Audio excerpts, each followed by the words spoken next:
I'll be perfectly honest with you. I have absolutely no idea where we are. All I know is it's unlikely anyone is going to be bringing us cocktails or trying to sell us cheaply made t-shirts. Mia lies on the ground, stable, but unconscious. Seth lies on Dave. I'm not going to dwell on what's going on there. I could just see the dwarf sticking out from underneath Dave. The cave we were in had flowers that appeared to be glowing. I went over to one of them and tried to pick it. As I attempted to lift it from the solid stone it was growing from, I wasn't quite strong enough, and it began to flicker like a light bulb, whatever that is. I gently caressed it to soothe it while Seth cast Cure Wounds on Mia. I was all tapped out for spells, and there was nothing I could do. I looked more closely at the wet footprints leading away. They seemed to be humanoid and disappeared around a corner. Seth strode confidently off to check. He saw a strange man rummaging through containers in a circular room. A man with blue skin and long, luscious hair, which seemed to be moving on its own. Seth surmised he may be from High Rain, the icy area where all the fish people live. Seth made his way back to tell us. Mia, anxious to find out if it was Sham's dad, was keen to go and speak to him. Whilst she and Seth were discussing what to do, I decided to loot Dave, gaining a flask of oil for my efforts. I may have cast a light cantrip on a certain part of his anatomy, causing it to emit a green glow for the next hour. Mia decided the best approach would be to cast Mage Hand and tap the strange humanoid on the shoulder. After all, how could that possibly go wrong? As the Mage Hand drifted into his view, the fishman began conversing with it, shaking it and asking where it had come from and if it had lost its way. Mia spoke to him, and after his initial shock that it was not the hand that was talking, he was thrilled to learn that she had 3 hands. As he shook her actual hand, she felt a dampness from him. He told her he had been surviving in this cave area for quite a long time and tried to help those whom the spiders brought through periodically. Seth then moved into view, and the man panicked, thinking he was an enemy. Seth simply reached out a hand to shake his. Realizing he was friendly, the man shook hands with Seth, and upon being informed that I was just around the corner, he then rushed up to me, thinking I was also an enemy. He shook hands with me, and I asked his name. He introduced himself as Sir Dampish, and informed us that he had been down here for many months, and he tried to get out via the water portal, but it seemed to be one way. He also said he'd heard screams and seen blood deeper within, and glimpsed spiders and humans that were not humans. He also mentioned a body of water he'd seen in a room that he thought he may be able to use to transport us out, but it had been guarded by some gigantic non-humans, and he'd retreated, but had managed to barricade the door between this chamber and whatever dangers may lie ahead. I asked if we could perhaps rest here for exactly 8 hours, and then he could come with us whilst we tried to find our way out. He assured us that we could rest here, but there were only 4 beds, so somebody would have to bunk up. Mia limped over to the one bed with a pillow rather than a stone, aided by Seth, who mentioned there was a man lying back by the portal, possibly doing unmentionable things to a dwarf, and Sir Dampish went to investigate Dave. Helping him up by the neck once he knew he was not an enemy, he was happy to meet a town guard. As Dave joined the rest of us, Seth punched him in the face for 4 points of damage. Sir Dampish healed him, and Seth informed Dave that he did it because he'd run away from Mia. Seth asked Dave how long he'd been in the job. The answer? 3 days. 2 of them spent lying in bed, injured. Dave insisted he was scared of spiders and that he had just been given a big sword and some shiny armour and suddenly become the highest ranking officer.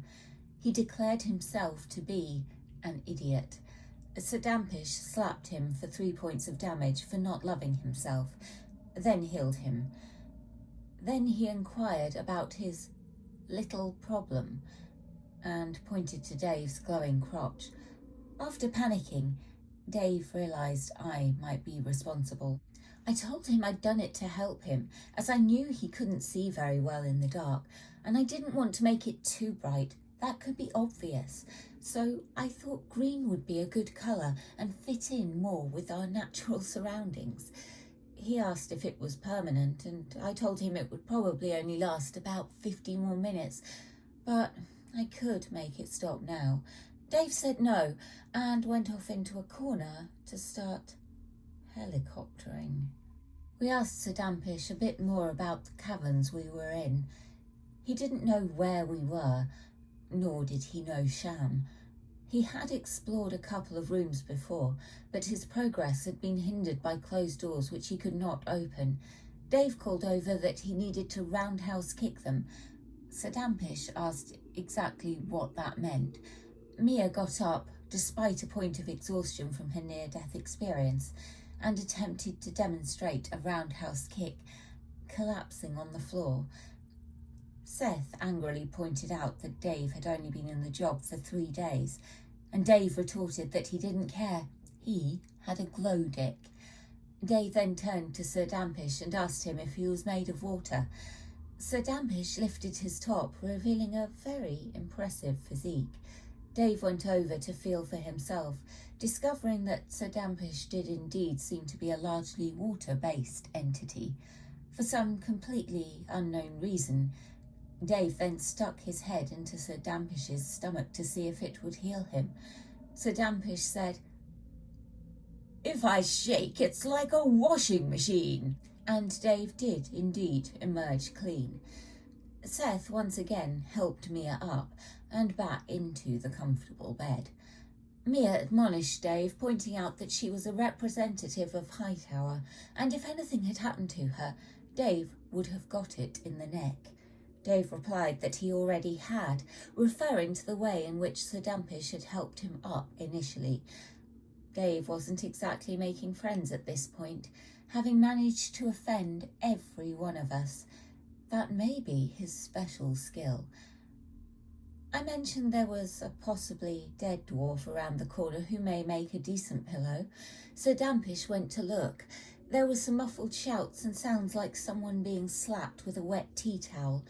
Sir Dampish then returned, informing us that he'd thoroughly checked, and the dwarf was most definitely dead, but he'd had a short sword and armour which Sir Dampish thought we may be able to use. We decided to take a long rest, Sir Dampish offering to stand guard for the night, immediately springing into what was either a set of defensive manoeuvres or some very, very strange dance. Seth decided to go to bed immediately, so I felt it best not to ask him questions about what happened before the portal. It may be best not to bring it up again at all. I wild-shaped into a tawny frogmouth chick again. Mia sent Mage Hand to scoop me up, and I nestled into her, radiating a feathery warmth, until my wild shape dropped and I was virtually crushing her once more. I wish I would wake up when that happens. It took some encouragement from Seth to get Dave out of bed. Then we were ready. Sir Dampish would come with us, and we would try to leave. Weapons readied, we went through the door where Sir Dampish had previously been, and knew there was a room full of spiders, Dave taking the lead, having the most armour and a lot of making up to do. He entered the room first and saw some men, injured, with broken weapons. Seth recognised the clothing and symbols adorning the men, and they began to move, lurching and lumbering towards us. It was time to roll initiative. Seth was first, taking aim at the closest guy with his longbow.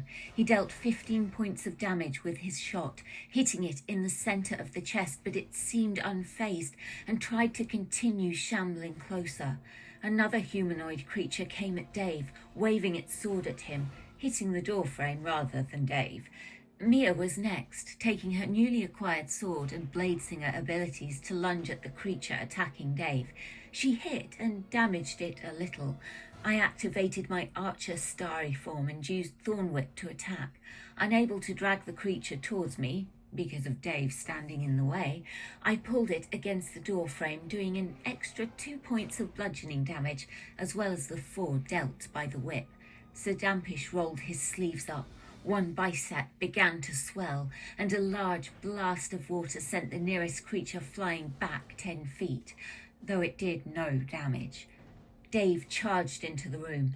He could see 3 small holes in the ground and a swarm of small spiders gathering in one. The room was filled with webbing, some of it green and slimy, and various corpses littered about. At least, we hoped they were corpses. Dave took a strike at the enemy and pumped in a divine smite for good measure. 21 points of radiant damage. He rammed the sword through the ribcage and up into the creature's head, destroying it. He flung the head towards Seth, taunting him a little.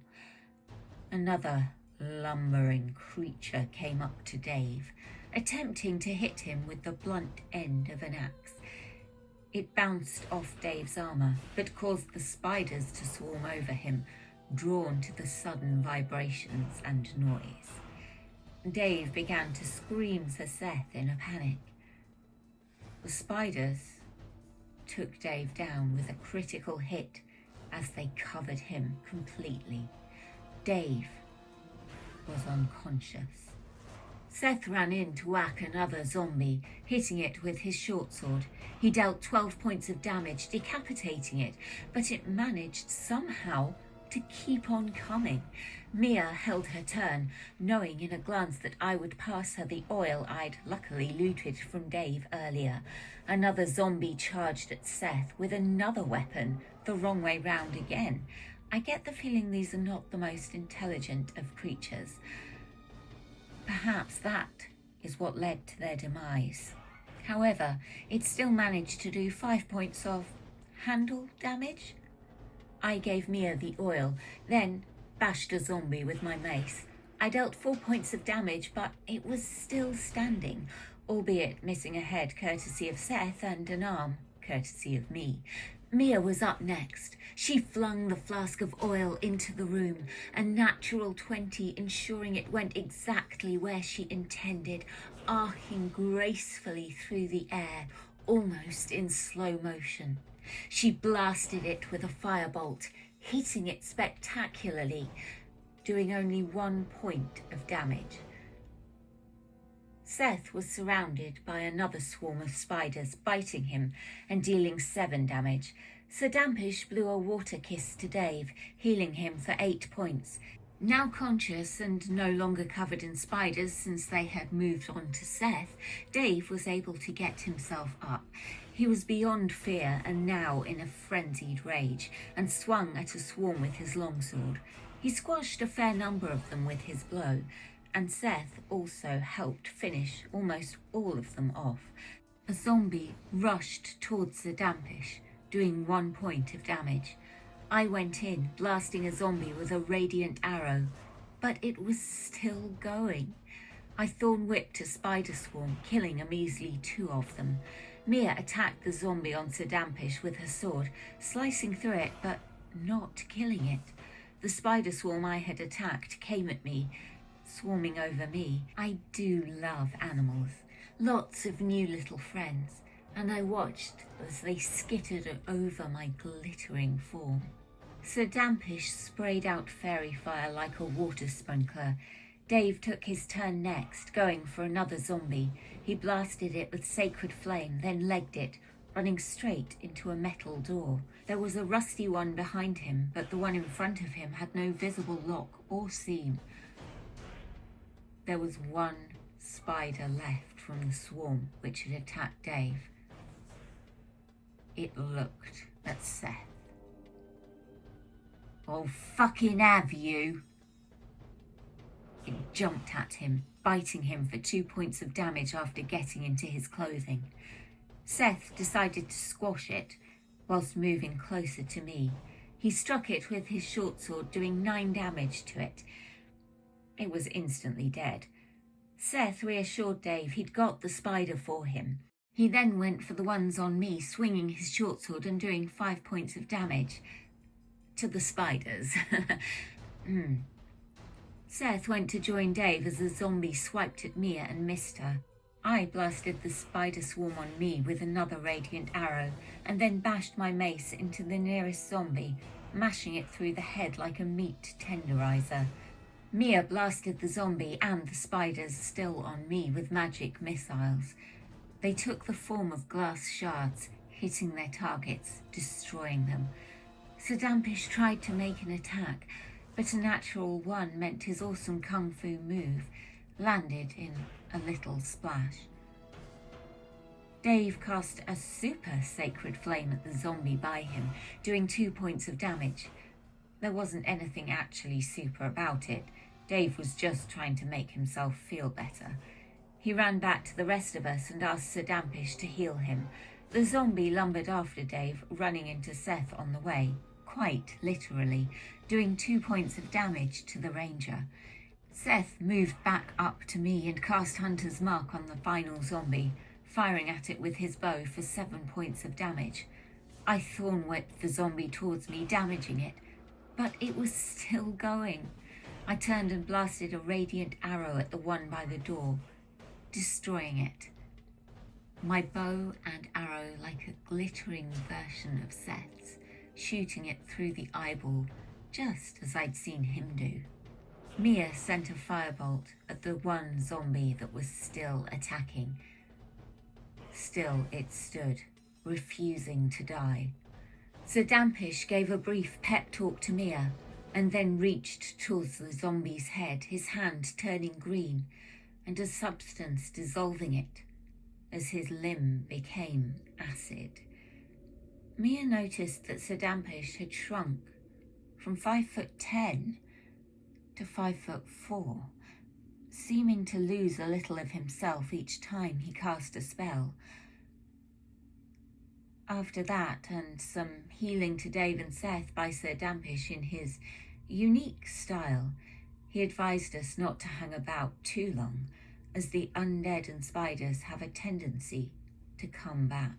We carefully made our way into the next corridor, as well as the metal door, which we could now see had an ominous skull design on it, and appeared to have blood leaking out from underneath it. There was a door at the far end of the corridor, which Sedampish indicated was the one he had been through previously, where he had seen some very large people that were not people, and backed out. I had a look at the blood, but could really only tell that it was red. Dave took a look and was able to tell that it was warm, but thicker than blood would normally be, and also appeared to be behaving in a different matter. After some debate, we decided to go through the door Sedampish had previously been through. Of course, Dave went first. He prepared to roundhouse kick the door until Seth mentioned he might want to check and see if it had a handle. Dave looked, and there was no handle or obvious way to open it. Seth, Dave and I, exactly at the same time, all asked Sedampish how he had done it before. He told us he simply went around it. We looked a little confused, so he walked up to the door and slipped in through the crack, his body becoming almost amorphous.